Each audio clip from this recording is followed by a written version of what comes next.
Part 74. أعوذ بالله من الشيطان الرجيم. بسم الله الرحمن الرحيم. یہ کاشانہ بصیرت کا آڈیو بک چینل ہے اور آپ کے کوشگزار ہے کتاب اسلامی تہذیب و ثقافت، جس کے مؤلف ہیں ڈاکٹر علی اکبر ولایتی اور مترجم ہیں معارف اسلام پبلیشر۔ اس کا آپ پارٹ 74 سماعت کر رہے ہیں۔ 11واں باب مغربی تہذیب پہ نقطہ نظر، صفحہ نمبر 380، اور جو عنوان آپ کی زیر سماعت ہے ایرانی اور عرب دانشوروں کی آراء میں مغربی تہذیب پر تنقید۔ یہ مذکورہ 5 ابعاد حقیقت میں مغربی تہذیب پہ تنقید میں پیش عرب مفکرین کے نظریات کا مجموعہ ہیں۔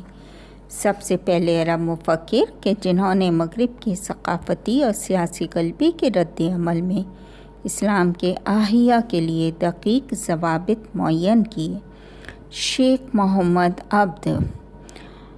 جن کا دورانیہ ہے 1849 سے 1905 تک۔ عبد نے بیداری کی اس تحریک کو بڑھانے کے لیے 4 اہم مراحل معین کیے۔ سب سے پہلا مرحلہ مغرب کے مقلدانہ دلائل سے فکر کو آزاد کرنا، اور دوسرا مرحلہ دین کی صحیح سمجھ بوجھ جو دراصل صدر اسلام کے دور کے اصولوں کی طرف لوٹنا تھا۔ تیسرا مرحلہ یہ تھا کہ ابتدائی اسلام کے اصولوں کو قرآن و سنت میں تلاش کیا جائے، نہ کہ فرقوں اور دینی رہبروں اور علماء کے سلسلے میں ڈھونڈا جائے۔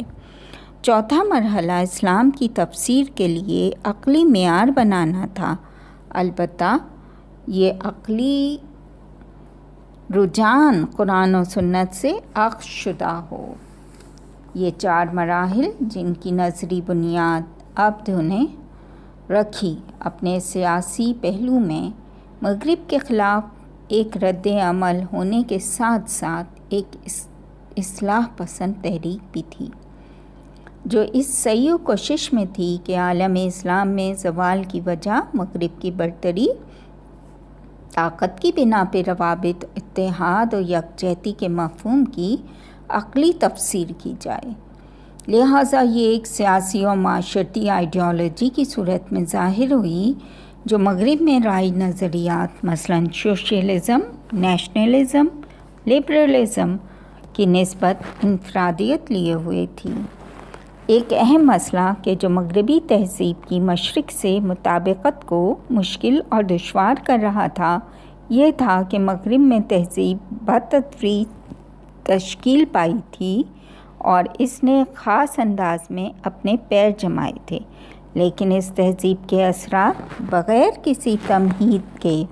اور تیاری کے صورت کے ساتھ مشرق میں داخل ہوئے تو دینی اور قومی روایات و اقدار کے ساتھ ٹکرا گئے، جس کے نتیجے میں باہمی کشمکش اور ٹکراؤ کے حالات پیدا ہوئے۔ یہ ٹکراؤ جو آزادی اور ڈیموکریسی کے نام سے عالم مشرق میں مسلط کیے گئے، اور ان کا رد عمل جو 20ویں صدی میں اسلامی اور ملی تحریکوں کی صورت میں ظاہر ہوا۔ یہ تحریکیں جو مغرب کے خلاف تھیں اور آزادی اور جمہوریت کی خواہاں تھیں، لیکن وہ آزادی اور جمہوریت جو مغربی نہ ہو، عالم مشرق بالخصوص مسلمان ان مفاہیم کو اپنے روایتی اور ملی نظام میں ڈھونڈ رہے تھے۔ احمد علی سعید کا ایک شاعر اور معاصر عرب مفکر مغربی تہذیب کے بارے میں کہتے ہیں کہ اب یورپ پہ یقین نہیں ہے، اب ان کے سیاسی نظام اور فلسفوں پہ ایمان نہیں رہا، ان کا معاشرتی ڈھانچہ وغیرہ دیمک زدہ ہے۔ یہاں پر ہمارا 11واں باب ختم ہوا۔ اب ہم ایک جائزہ لیتے ہیں کہ 11ویں باب میں جو کہ مغربی تہذیب پر نقطہ نظر کے عنوان پہ تھا، اس میں ہم نے مغربی مفکرین کی آرا میں مغربی تہذیب پہ تنقید اور ایرانی عرب دانشوروں کی آرا میں مغربی تہذیب پہ تنقید کو پڑھا۔ الحمدللہ کہ یہاں پر ہماری کتاب بھی ختم ہوئی، اسلامی تہذیب و ثقافت۔ اللہ تعالیٰ سے دعا ہے کہ اس کاوش کو قبول کرے اور تمام سامعین کو اپنے حفظ و امان میں رکھے، اور اپنے سامعین سے گزارش ہے کہ میرے لیے اور میرے مرحومین کے لیے دعائے خیر میں اپنی دعاؤں میں یاد رکھیں، اور اس کے علاوہ آپ سے یہ بھی گزارش ہے کہ کوئی بھی تلفظ میں آپ کو غلطی لگی ہو تو اس سے معافی کی خواستگار ہوں، کیونکہ کچھ الفاظ بہت ہی زیادہ مشکل تھے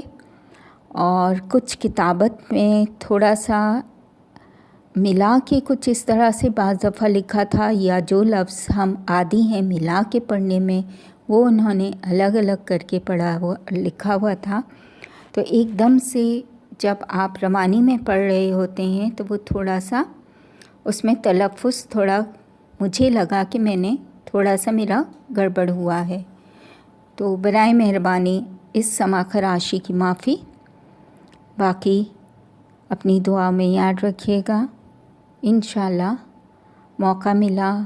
امام زمانہ کی رضا ہوئی